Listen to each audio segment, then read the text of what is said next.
We have to support the Palestinians and what they need, and we have to confer with the Qataris. This is Democrat, former Speaker of the House, Nancy Pelosi, back in 2014, saying that Hamas is a humanitarian organization. War is a deadly thing, and I have many Palestinians who live in my district, and I'm hearing from them regularly about how their families are affected who live in the region. It's a terrible thing. But let me just say that any missile that comes from someplace has a return address. And if Israel is responding to that address, then it's a shame that the Palestinians are using, are rumored to be using children and families as shields for their missiles. Should we all try to, first of all, avoid conflict? The Hamas initiated this. So again, this has to be something where we try to have the two-state solution. That we have to support. We have to support Abbas and his role as leader there. We have to support Iron Dome to protect the Israelis from the missiles. We have to support the Palestinians and what they need, and we have to confer with the Qataris, who have told me over and over again that Hamas is a humanitarian organization. Maybe they could use their influence to. The U.S. thinks they're a terrorist organization, though. Correct? Do you? Mm-hmm. Yeah. And we've had that discussion. Yeah.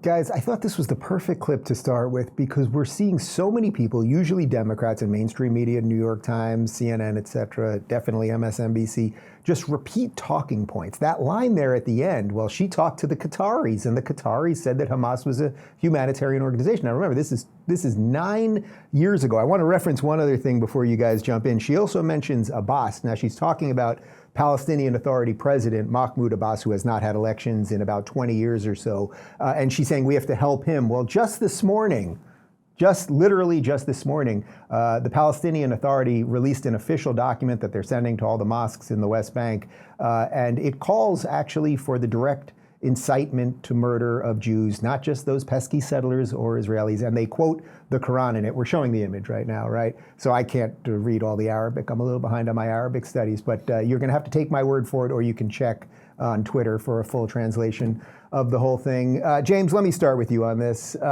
This sort of collapse that we've seen of the Democrat Party, the abandonment of liberalism, and the running of cover for a lot of the bad guys. I take it you're not very surprised by any of it. I am completely not surprised. Completely not surprised. I mean, if anybody's been actually paying attention to the rhetoric, not just from, now I have to confess, like, you don't speak Arabic. I don't speak drunk very well anymore. I left college, so. She was pretty cogent there. Follow. Yeah, back in the day though, she was way more cogent.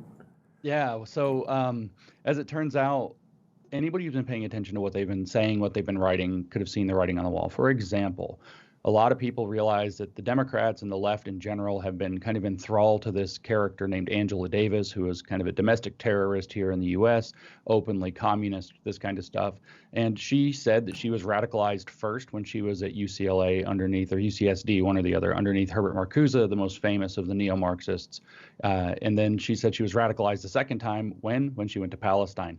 And so there's been this Palestinian, she's written books about this, there's been this Palestinian kind of leftist alliance running for a very, very long time. It's been an undercurrent in the left for this entire time. I was just in George Floyd Square about a week ago, and guess what there's a mural of? Angela Davis.